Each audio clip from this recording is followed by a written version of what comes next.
Stop buying mushrooms at the grocery store. I'm gonna show you a super cool method for growing mushrooms in your garden today. It's probably the easiest way to get mushrooms to grow amongst your beautiful plants, flowers, and veggies, and it'll produce mushrooms super fast. We're talking days to just a few weeks, and this method basically just involves digging a hole, putting a fruiting block in the hole, and covering it with a thin layer of mulch. The beautiful thing about this companionship is that the mushrooms are providing better soil structure over time and increased biodiversity in the bed for the plants, and then the plants in turn are providing humidity and shade for the mushrooms. Fruiting block is this thing right here, this sawdust block covered in all of this white mycelium. Think of mycelium like the root structure of the mushroom. That's most of what's moving throughout the soil or throughout a log. So another way to think about this is sort of like an artificial log, and the mushrooms will fruit right out of it. It's super nutritious, hydrated, and ready to rock. Grab your fruiting blocks and your trowels and let's get started.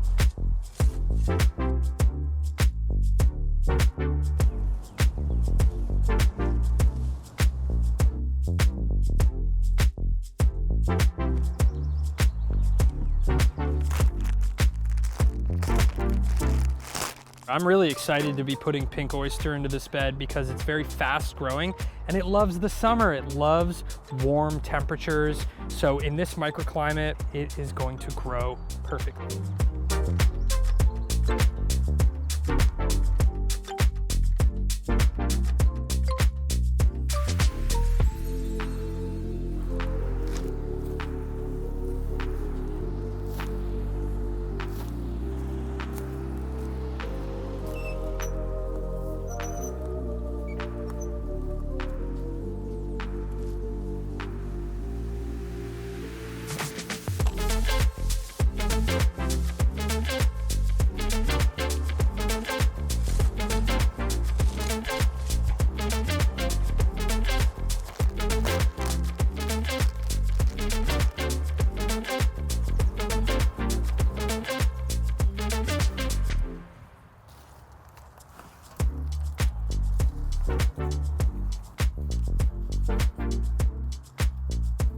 Our blue oyster block is buried in the ground and covered with some mulch.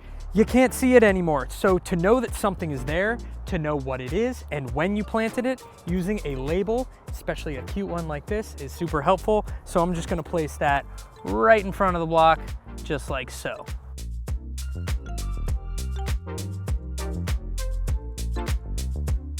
Now that we've got our blocks in the ground, we basically just have to wait, maybe water a little bit if it's not raining.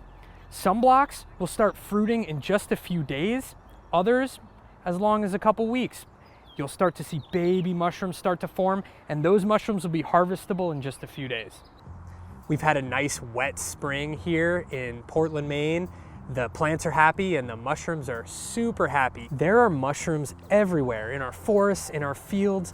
They're going to colonize our beds anyway, so why not take that into our own hands and mimic nature in ways that enrich the environment, make things more self-sustaining, and feed us. That's what we're doing here.